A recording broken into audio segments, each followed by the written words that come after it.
ਅਸੀਂ ਕਿਸੇ ਵੀ ਤਰੀਕੇ ਨਾਲ ਆਪਣੇ ਆਪ ਨੂੰ ਐਜੂਕੇਸ਼ਨ ਦੇ ਪਰਸਪੈਕਟਿਵ ਵਿੱਚ ਪਾਰਟਿਕੂਲਰਲੀ ਬੈਕਵਰਡ ਰੱਖ ਕੇ ਦੁਨੀਆ ਦੇ ਨਾਲ ਨਹੀਂ ਤੁਰ ਸਕਦੇ। ਕਿਆ ਸਾਡਾ ਯਕਸਾਂ ਕੌਮੀ ਨਿਸਾਬ ਇਸ ਚੀਜ਼ ਨੂੰ ਰੀਅਲਾਈਜ਼ ਕਰਦਾ ਹੈ ਕਿ ਸਾਡੀ ਜਿਹੜੀ ਇਹ ਜਨਰੇਸ਼ਨ ਹਕੂਮਤ ਚਾਹੁੰਦੀ ਹੈ ਬਣੇ, ਉਹ ਇੰਨੀ ਕੰਪੀਟੈਂਟ ਹੋਏਗੀ ਜਿਹੜੀ ਆਲਮੀ ਸਤ੍ਹਾ ਦੇ ਉੱਤੇ ਪਾਕਿਸਤਾਨ ਨੂੰ ਬਾਕੀ ਕੌਮਾਂ ਦੇ ਨਾਲ ਲੈ ਕੇ ਚੱਲ ਸਕੇ? They are not serious about it. ਇਹ ਸੰਜੀਦਾ ਹੀ ਨਹੀਂ ਹੈ ਇਸ ਬਾਰੇ, ਇਹ ਸੋਚਦੇ ਹੀ ਨਹੀਂ।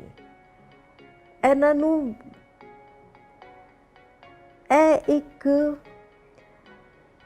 ਦਿਖਾਵੇ ਦੀ ਗੱਲ ਹੈ ਐਸਐਨਸੀ। ਜੇ ਇਹ ਸੋਚ ਕੇ ਬਣਾਇਆ ਹੁੰਦਾ ਤੇ ਇਹ ਕੱਟ ਪੇਸਟ ਜੌਬ ਨਾ ਹੁੰਦਾ ਕਿ ਫਲਾਨੀ ਪਾਲਿਸੀ 'ਚੋਂ ਫਲਾਣੇ ਸ਼ਹਿਰ ਮੁਲਕ ਦੀ ਪਾਲਿਸੀ 'ਚੋਂ ਇਹ ਪੱਟ ਲਓ ਤੇ ਇੱਧਰੋਂ ਇਹ ਪੱਟ ਲਓ ਤੇ ਇਕੱਠਾ ਕਰ ਦਿਓ, ਤੇ ਉਹ ਤੇ ਤੁਸੀਂ ਕੀ ਬਣਾ ਦਿਓਗੇ। ਉਹ ਯਾਦ ਹੈ ਬਚਪਨ ਵਿੱਚ ਕਹਾਣੀ ਸੁਣੀ ਦੀ ਸੀ ਕਿ ਇੱਕ ਖੋਤਾ ਤੇ ਇੱਕ ਮੁਰਗਾ ਤੇ ਇੱਕ ਬਿੱਲੀ ਤੇ ਇੱਕ ਕੋਈ ਹੋਰ ਇੱਕ ਬੱਕਰੀ ਆਪਣੇ ਆਪਣੇ ਘਰੋਂ ਕੱਢੇ ਗਏ ਕਿਉਂਕਿ ਬੁੱਢੇ ਹੋ ਗਏ ਸਨ, ਤੇ ਉਹ ਰਾਤੀ ਇੱਕ ਬਾਰੀ ਵਿੱਚ ਅੰਦਰ ਚੋਰ ਬੈਠੇ ਰੋਟੀ ਖਾ ਰਹੇ ਸਨ, ਤੇ ਉਹ ਇੱਕ ਦੂਜੇ ਦੇ ਉੱਤੇ ਚੜ੍ਹ ਕੇ ਉਹਨਾਂ ਨੇ ਅੰਦਰ ਤੱਕਿਆ। ਉਹ ਤੇ ਦੇਖ ਰਹੇ ਸਨ ਹੈ ਕੀ, ਤੇ ਚੋਰਾਂ ਨੇ ਸੋਚਿਆ ਕੋਈ ਬਲਾ ਆ ਗਈ ਹੈ। ਤੇ ਸਾਡੀ ਇੱਕ education policy is like that ਕਿ ਕਿਤੇ ਕੁੱਕੜ ਦਾ ਸਿਰ ਹੈ, ਕਿਤੇ ਬੱਕਰੀ ਦਾ ਸਿਰ ਹੈ, ਕਿਤੇ ਮੱਝ ਦਾ ਸਿਰ ਹੈ, ਕਿਤੇ ਬਿੱਲੀ ਦਾ ਸਿਰ ਹੈ। ਮੈਂ ਤਾਂ ਉਹਦੇ ਆਪਸ ਵਿੱਚ ਰਬਤ ਨਹੀਂ, ਉਹਦੇ ਵਿੱਚ ਇੰਨੀਆਂ ਕੰਟਰਡਿਕਸ਼ਨਸ ਨੇ।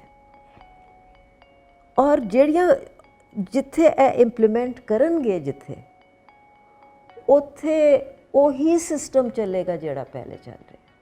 ਕਿਉਂਕਿ ਇੱਕ ਪਾਸੇ ਤੁਸੀਂ ਕਹਿ ਰਹੇ ਹੋ ਕਿ ਅਸੀਂ participatory learning and through games and through activities ਪੜ੍ਹਾਵਾਂਗੇ, ਦੂਜੇ ਪਾਸੇ ਤੁਹਾਡਾ ਤੁਸੀਂ ਨਹੀਂ ਤਬਦੀਲ ਕੀਤਾ ਜਿਹੜਾ ਤੁਹਾਡਾ ਕਿਤਾਬ ਉੱਤੇ ਬੇਸਡ ਕਰਿਕੂਲਮ ਐਗਜ਼ਾਮੀਨੇਸ਼ਨ ਸਿਸਟਮ ਹੈ, ਅਸੈਸਮੈਂਟ। ਰੱਟਾ ਮਾਰੋ, ਰਿਪੀਟ ਕਰੋ, ਉਸ 'ਤੇ ਤੁਹਾਡੀ ਗ੍ਰੇਡਿੰਗ ਹੋਏਗੀ।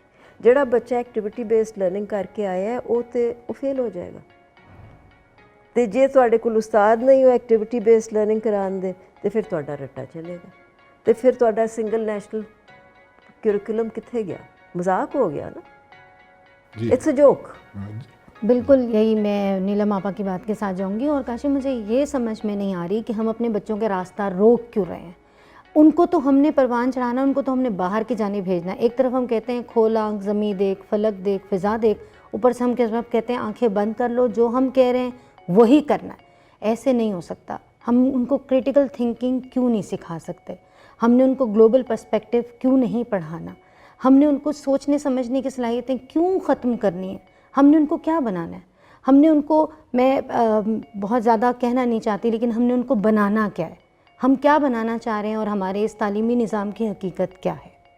अच्छा इरम, एक और भी इसमें देखने की चीज़ ये है कि पाकिस्तान में तालीम की निजकारी जो है या प्राइवेटाइजेशन जो जिसको हम बोलते हैं, वो ऑफ लेट तो बहुत ज़्यादा देखने में आई। आखिरी 1 तिहाई 2 तिहाइयों के अंदर अगर देखा जाए, बड़ा ल्यूक्रेटिव बिजनेस भी बना जिसके ऊपर लोगों को एतराज़ात भी हैं। लेकिन बहरहाल इस कौमी निसाब से जो एक डिवीज़न है प्राइवेट सेक्टर की और जो एक हुकूमती सतह की एजुकेशन है, उन दोनों पे इसके क्या असरात मुरतब होंगे? काशिफ, जो प्राइवेट सेक्टर है ना, वो इंटरनेशनल स्टैंडर्ड्स के करिकुलम पढ़ा रहे हैं, ठीक है। वो अपने बच्चों को तैयार कर रहे हैं बाहर जाने के लिए। उसमें एक बहुत ज़्यादा ये कि वो ट्रेन टीचर भी लेते हैं, आला तालीम याफ्ता लोग भी लेते हैं, फिर उनका एक ट्रेनिंग सेंटर भी होता है, फिर वो सब्जेक्ट चॉइसेस बहुत ज़्यादा होती हैं। हम नीचे जहाँ पे हैं, यहाँ पे गवर्नमेंट में हम लोग निचली सतह के ऊपर या इब्तदाई सतह के ऊपर इकनॉमिक्स है और हम लोग जोग्राफ़ी है, उसको अलग से नहीं पढ़ाते हैं। और बहुत सारे ऐसा मज़ामीन है जो हम नहीं पढ़ा पा रहे हैं नीचे की तरफ। लेकिन जो प्राइवेट सेक्टर्स हैं वो बच्चों को सोचने और समझने की सलाहियतें देते हैं। अब बात यह है कि जो गवर्नमेंट चाह रही है वो बहुत अच्छा फ़ैसला है, लेकिन ये एकदम से और दिनों में मुमकिन नहीं होगा। इसके लिए ये है कि ग्रेजुअली नीचे से आपको इम्प्रूव करना पड़ेगा। जैसे गैप फिल करना है तो आप पायलट प्रोजेक्ट के तौर पे जमात अव्वल को ऊपर की तरफ लेकर आएँ और जमात अव्वल को उसी बुनियाद पे पढ़ाएं जो एक तालीमी स्टैंडर्ड कायम करें। क्योंकि पूरी दुनिया के अंदर अगर हम देखें तो तालीम का एक ख़ास मयार है जो सबके लिए तकरीबन बराबरी देता है। लेकिन जो प्राइवेट सेक्टर वाले हैं, मुझे ये बताइए कि जो कुछ पढ़े लिखे पेरेंट्स हैं वो तो अपने इस निसाब के साथ बहुत जल्दी चले जाएंगे और बच्चों को वो ऑब्जेक्टिव जो कि वो अटेनमेंट टारगेट अचीव करना चाह रहे हैं वो सब कर लेंगे। लेकिन जो खुद पढ़े लिखे लोग नहीं हैं, ठीक है, उनके बच्चों के लिए फिर वो ट्यूशन वाली आंटी का इंतज़ाम करेंगे, वो क्या कैसे इसको करेंगे? तो ग्रेजुअली नीचे से बहुत ज़्यादा इंप्रूवमेंट की ज़रूरत है और बतदरीज इंप्रूवमेंट की ज़रूरत है। मैं बिल्कुल इरम नाल अग्री करनी हाँ कि बजाए कि तुसी जेड़ा देखो, एक तो private sector is a commercial venture, जेड़ा कमर्शियल वेंचर होंदा है वो अपने इकनॉमिक मफाद ते चलदा, सर्वाइवल के लिए बड़ा अदरवाइज कुछ वो नहीं करता चल सकता। जेड़ी सरकार है ओदी जिम्मेदारी होंदी है, ਉਹਦੇ ਕੋਲ ਵਸਾਇਲ ਵੀ ਨੇ, ਉਹਦੀ ਜ਼ਿੰਮੇਵਾਰੀ ਵੀ ਹੈ, ਕਿਉਂਕਿ ਪ੍ਰਾਈਵੇਟ ਸੈਕਟਰ ਸਾਰੀ ਕੌਮ ਨੂੰ ਨਹੀਂ ਐਜੂਕੇਟ ਕਰ ਸਕਦਾ, ਉਹ ਤੇ ਐਕਸਕਲੂਡ ਕਰੇਗਾ, ਜਿਹੜਾ ਫੀਸ ਨਹੀਂ ਦੇ ਸਕੇਗਾ ਉਹ ਨਹੀਂ ਆਏਗਾ। ਪਰ ਇੱਥੇ ਪੈਸੇ ਪਾਓ, ਟੀਚਰ ਟ੍ਰੇਨਿੰਗ ਤੇ ਪਾਓ, ਸਕੂਲਾਂ ਦੀਆਂ ਬਿਲਡਿੰਗਾਂ ਤੇ ਪਾਓ, ਬੱਚਿਆਂ ਨੂੰ ਗੁਸਲਖਾਨੇ ਦੇਵੋ, ਨਾਲ ਨਾਲ ਓਰੀਐਂਟੇਸ਼ਨਸ ਦੇਵੋ, ਉਹਨਾਂ ਨੂੰ ਫੈਸਿਲਿਟੀਜ਼ ਦੇਵੋ, ਸਕੂਲਾਂ ਦੇ ਵਿੱਚ ਰਸਾਈ ਹੋਏ, ਔਰ ਪਬਲਿਕ ਸੈਕਟਰ ਦਾ ਤੁਸੀਂ ਸਟੈਂਡਰਡ ਉੱਚਾ ਕਰੋ। ਪਬਲਿਕ ਸੈਕਟਰ ਦੀਆਂ ਤਨਖਾਹਾਂ ਬੁਰੀਆਂ ਨਹੀਂ, ਪਬਲਿਕ ਸੈਕਟਰ ਵਿੱਚ